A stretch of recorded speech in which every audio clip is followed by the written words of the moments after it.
Now, I got more people calling in, so this is exciting. Give us a big thumbs up if you're joining us on the live YouTube premiere right now. Let's get to area code 831. 831, you're live, Third Phase Moon. How you doing today? Good. How are you? Where are you calling in from? Santa Cruz, California. All right. Welcome to the show. Beautiful area. What do you see over there? What are you seeing over there in Santa Cruz? Well, being as I've grown up there, when I was very young, I had an experience in a backyard of my home, and I remember, a residue memory as a child, being in the backyard, little clips. I can remember from when I was like 2 years old. And when I was in my 30s, my mother said to me, we were talking about our childhoods, and she said, "You were so weird. You came in the house talking about playing with aliens." And I didn't call them aliens. I said little people. And it was kind of a confirmation, that this residue memory I had. And I've always had this, thought in my mind, like, yeah, was that real or was it not? And when my mother just said that to me, it just really surprised me. And so prior to my 30s, I was in San Francisco, living in San Francisco in Potrero Hill, and I saw this huge monolithic, UFO. And at that time, I'd never heard of a cigar-shaped UFO, never.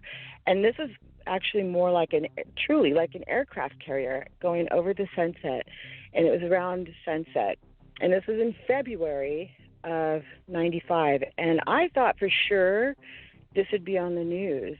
I did every check. I checked my breathing, I snapped my fingers, waved my hands in front of my eyes just to make sure I was present and I wasn't hallucinating.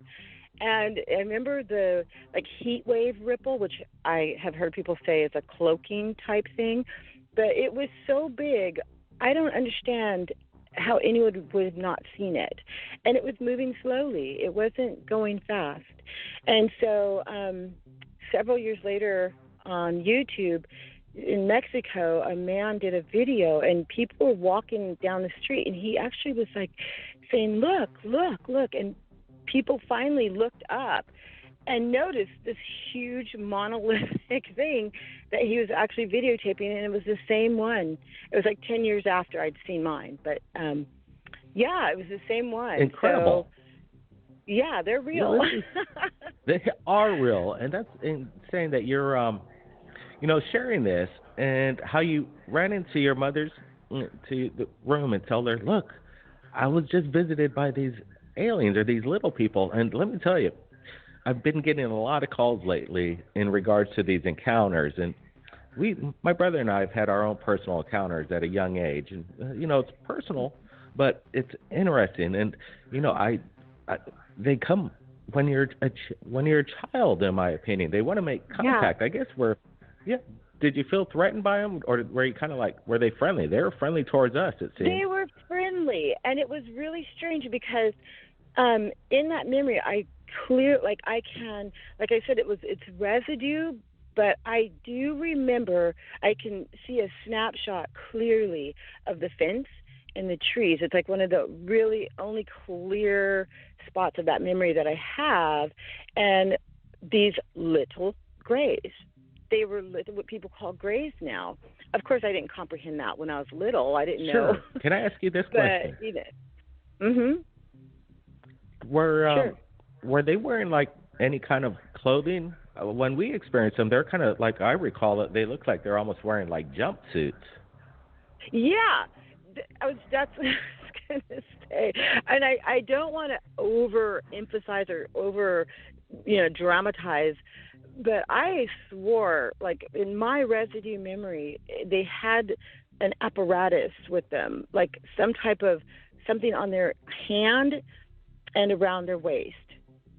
And I would say a belt, if you were, to say it, but it wasn't a belt. It wasn't like a black Santa Claus belt or anything like that. It was just some type of, it just kind of raised off of their suit. That's how I knew. I could tell it was clothes. I knew they weren't naked, or otherwise as a kid I probably would have said they were naked, but I don't recall him being naked. Yeah, for sure. Let me this is amazing. Let me ask you, have you ever seen this video? I'm not sure if it's real or not. Some people are still on the fence if this is legitimate footage of Skinny Bob. Have you seen that footage of Skinny Bob? No, I haven't. And actually, I'm not really a UFO enthusiast. I've just had the couple of experience. I even have one on video that I didn't even know was on my video recently.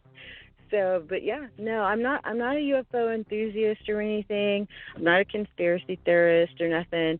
But I just thought I would share this, and I'm actually surprised I got on. I'm a little embarrassed, but I just thought I would share it in case anyone else saw that in that big monolith in San Francisco, February of 1995, around sunset. I'll never forget it.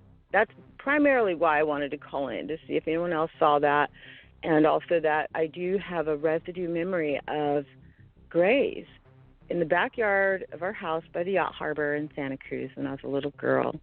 I think I must have been about 4. But no, I've heard of that. What's it called? The spider? What did you call that thing? Yeah, that you were I want you to asking me look about? up, and I'm going to be playing it on this show. I'm going to look it up and play it. So when we play this back on our live YouTube, you're going to be able to see what I'm referring to. It's called the Skinny Bob footage, and I think it resembles what my brother and I experienced as well, and I got a feeling you're going to be in amazement when you watch this video. Appreciate the call in. Okay. Thanks so much. Okay, thank you. All right, have a good one, and thank you for what you do. It's great. Oh, appreciate it. You know, I appreciate everybody that's calling in, sharing these stories, these personal encounters, and it's not easy.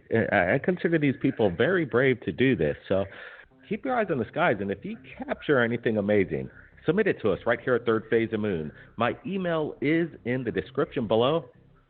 Upload your video to YouTube, copy-paste that link to my email address. We may share your video evidence to the world. That's what we're here for. Blake Cousins. We'll see you next time. Appreciate it, everybody. See ya.